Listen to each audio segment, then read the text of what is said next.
New York, specifically New York City, has historically been a vital hub for Puerto Ricans, serving as the epicenter of the Puerto Rican diaspora in the United States.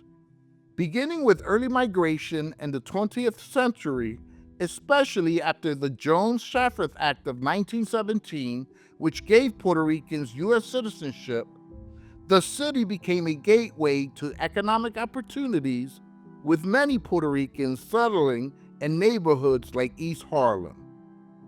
Over time, New York fostered a vibrant cultural identity through the New York Rican movement, salsa music, and iconic institutions like the New York Rican Poets Cafe and the Puerto Rican Day Parade. In other words, New York City was the place to be for Puerto Ricans if you weren't on the island. In fact, in 1970, the population peaked at around 920,000. Not only were Puerto Ricans the biggest Hispanic group in New York City by far, but they were also 11.6% of the city's total population. However, since then, there has been a backward trend, especially in the last decade, and the reasons may surprise you.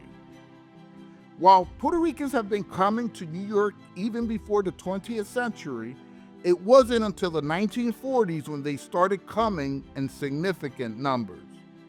The 1950s and 1960s saw an even more dramatic rise in the population, and as I mentioned before, it peaked in the 70s.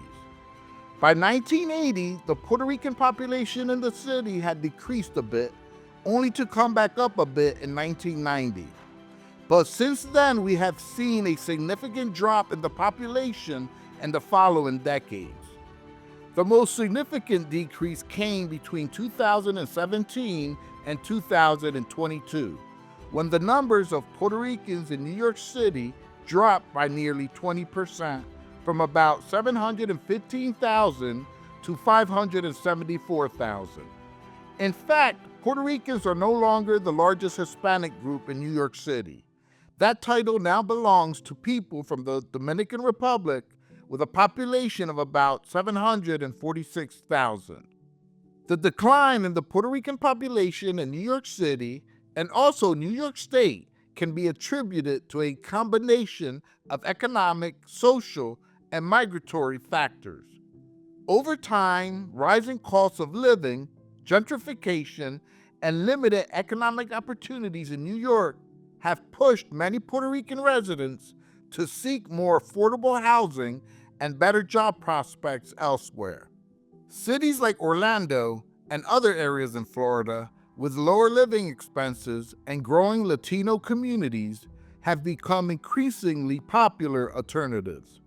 Additionally, the relative ease of relocation within the U.S. allows Puerto Ricans to respond quickly to these economic pressures. Another key factor is generational change and broader demographic shifts. The children and grandchildren of Puerto Rican migrants who initially settled in New York often feel less tied to the city and are more willing to move to suburban or out-of-state areas in search of a better quality of life. Simultaneously, Puerto Rico itself has experienced a net outmigration to other parts of the U.S., particularly after natural disasters like Hurricane Maria in 2017. But many of these migrants have bypassed New York altogether for places like Florida or Texas. This evolving migratory pattern reflects broader changes in economic incentives and community building dynamics across the United States. In fact, Florida has surpassed New York State as the state with the most Puerto Rican residents. Now, having said that, it's important to recognize that New York City and New York State in general still have a substantial, significant Puerto Rican population. Let us know what you think in the comment section below. Help us to spread this video by sharing. Don't forget to subscribe and turn on the notification bell for more videos.